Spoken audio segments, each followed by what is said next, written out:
All right, we have Tom Eisenhauer. Did I say that correctly, sir? Uh, You did. he is the athletic director of William Jewell.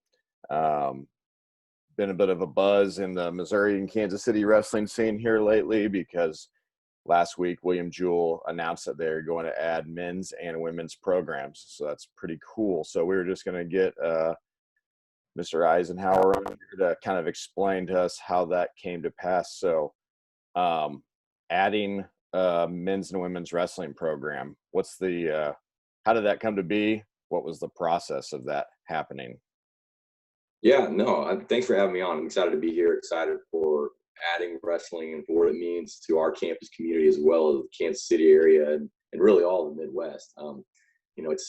We've had wrestling at one point. We can go back and look at our records, and some claim that we were the only wrestling program back in the mid 50s. There was a period where I think the University of Missouri suspended their program, and even some other universities hadn't even started yet. So we're excited about this. For us, it's part of a bigger project to expand some of our sport offerings. And we believe deeply in the value of sport and that it complements what students learn in the classroom. There's certain experiences you gain through competition, through practice, through the mentorship of a coach that you really can't get in a formal classroom setting. So wrestling is one that we had identified early on, really several years ago.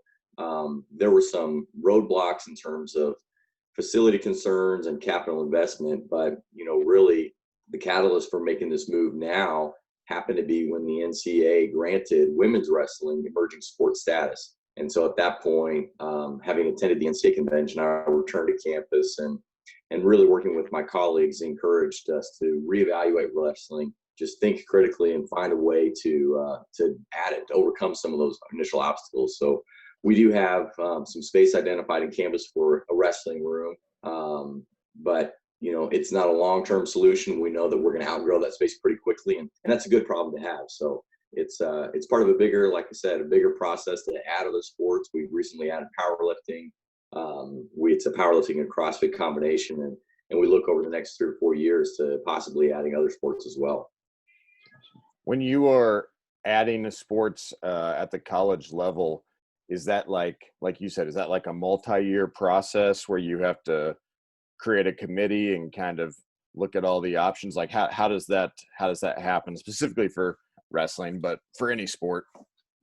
Yeah, I mean, it's a pretty significant amount of work. And so I didn't do it by myself. I mean, we worked with my colleagues in admissions, in the provost office, financial aid, obviously. When you're talking about adding a program and you're adding students, it's a lot of times at a small private school like Jewell, it's enrollment driven. We aren't funded by the state. We get our operating dollars from tuition revenue, from annual giving. And so to actually determine that a program is viable to the, financially viable, something that we can take on without creating a financial burden to the institution, that takes a lot of work. And so you have to evaluate everything from, what do you pay your coaches? What is the scholarship investment going to be look like? What is the annual operating expenses? What will those look like? Also, is there a recruiting base? Do you have a pool of students that you can attract and bring to your institution? And then once you do bring those students to the campus, are you best situated to offer them a great experience and guide them from recruitment to graduation? Because ultimately that's what it's about. I mean, we want to use wrestling as a vehicle, as we do all our other sports, as a means to help get people to graduate, where they're going to leave school, they're going to go on and lead meaningful lives, hopefully be contributing members of their society and their communities, and be leaders as well. Yeah. You kind of hit on it there. Just a couple, I mean, you may not be able to get specific on some of these things, but from a scholarship standpoint, are the men's and women's teams going to be fully funded from a wrestling standpoint for the NCAA level? Or do you have any idea how many scholarships are going to be available to be spread out to the participants? Yeah, so for us, being competitive was really important. And so evaluating what our conference competition has and making sure that we were in line with that. Now, we won't be fully funded in terms of the maximum of scholarship equivalency is allowable by the NCAA. really very few of our sports, and across Division II is that the case. But through a combination of merit aid, need-based aid, and obviously wrestling scholarships, we'll put together really competitive packages for student athletes so that it makes coming to Jewell affordable, accessible, and that we can attract some of the best students in the area. From a next steps type of, well, I guess some of the other things people were curious about, like how many coaching positions do you think you'll be hiring for this, since it's a men's and women's team? Yeah, so as I mentioned, it's part of an overall plan to add sports, and so we've got to start small. So our intent is to hire a coach this summer. I'd like to have someone on campus no later than August 1st. Sooner than that would be ideal. We posted the position last week. I know we have close to 30 applicants already. So, the next steps for me is to really identify who that coach is going to be. But we want to start to have this first year where a coach can do nothing but recruit, bring that first class in. So we'll only have a head coach. We won't have any assistant coaches. Once students are on campus in the fall of 21, that'll be our first season of competition. So we'll plan on practices. We'll plan on going to duels and meets and tournaments and things like that. And at that point, we'll begin to add assistant coaches. At some point, I'm hoping it's sooner than later, but at some point, I recognize that the rosters will necessitate a division of coaches. So let's assume in first year, maybe we only recruit 5 women and 10 men. Well, that one head coach is going to have responsibility over both programs. But as those rosters grow, we'll split the programs, have one designated women's coach, one designated men's coach. They'll be completely separate, operate independently. Obviously, they'll have to work together. They'll share the wrestling room and spaces and things like that. But, the key piece is finding the right coach who can get us off the ground, who can recruit those first couple classes and help get the growth we need. And along those same lines, we also identified several spaces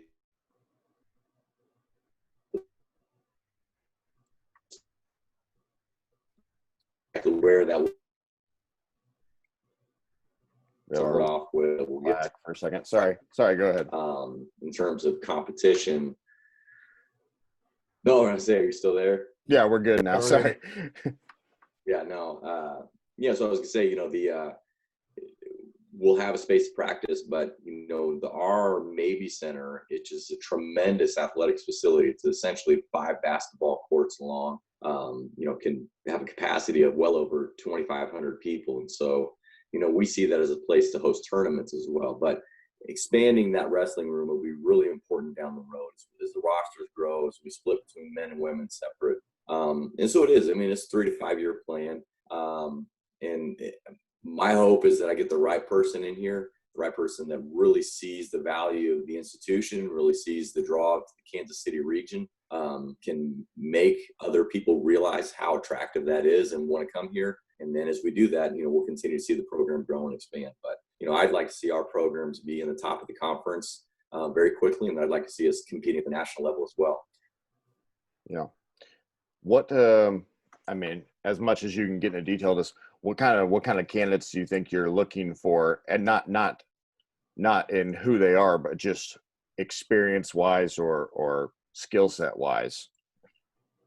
Yeah, to me, the head coach is the most important piece of this, right? This is the person who's essentially going to be the face of the program and a representative of the institution. So for one, the first thing they've got to do is they've got to really have an appreciation for the mission and philosophy of the institution. What is it about working in higher education? What is it about William Jewell College specifically that they're drawn to, right? It's got to be more than I'm just here to coach wrestling. Because if they can't grasp the bigger picture of what it means to be part of a campus community, they're going to really struggle. So the first thing is, do they align well with the mission, with the values, and can they be part of that greater campus community? Prefer to someone who's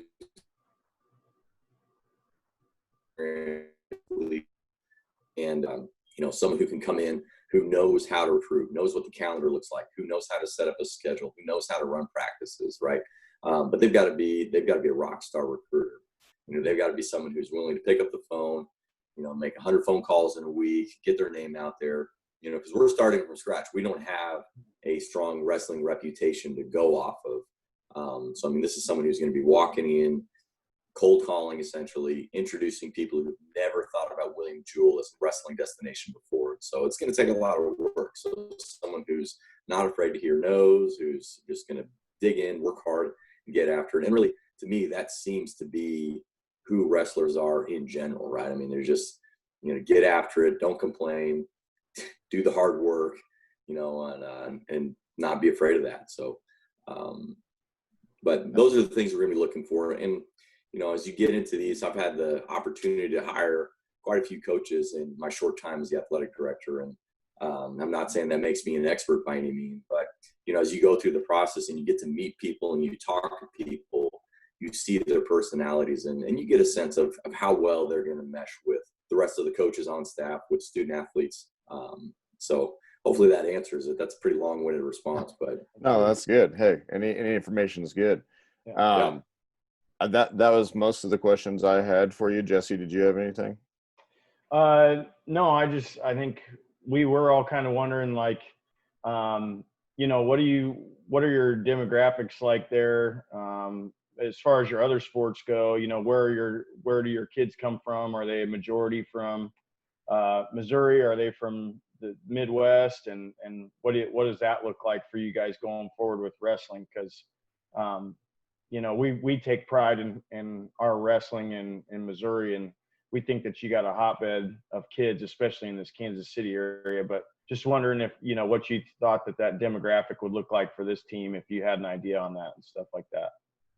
Yeah, so we want to own our backyard. I mean, we are the only Division II school in Kansas City, and so we want to build all of our programs with a strong core of people from the Kansas City area, from the Midwest region. So that could extend out to Central Kansas, obviously over to St. Louis, could be up in Iowa, Nebraska, even down to Arkansas. But really making sure that we have a strong presence within the Kansas City community and the outer lying areas, right? I mean, there's a lot of really good wrestling schools that are small schools.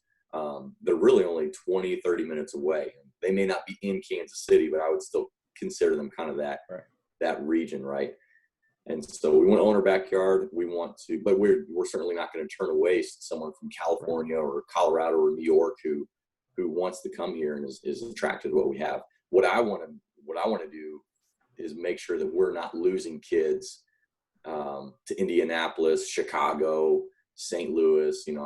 Let people know that they have a home here. They have an opportunity to compete at a high level in Division II. And, that's something unique to us that we can offer that some of the other area programs really can't. Yeah. Well, I think that what you guys are going to offer is pretty exciting. And I do think that Kansas City is a very attractive location for people to be able to come to college, especially Liberty. Liberty is a great town just in and of itself, and then its proximity to Kansas City and everything, and its proximity to good wrestling and good coaches, and it's a good setup for any NCAA school, but it's kind of unique to Missouri for a Division II school because, like you said, a lot of them are spread different places, and this one is right in the heart of Kansas City. So I think it's going to be a good situation for somebody. Well, Coach, that's about all we had for you. Didn't want to keep you forever. Appreciate you talking to us, and appreciate you supporting wrestling and its growth and everything. So yeah, thank you very much.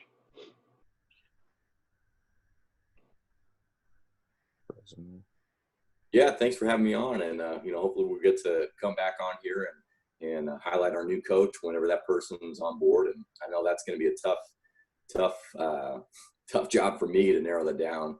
Just looking through the names and some of the recommendations I've got.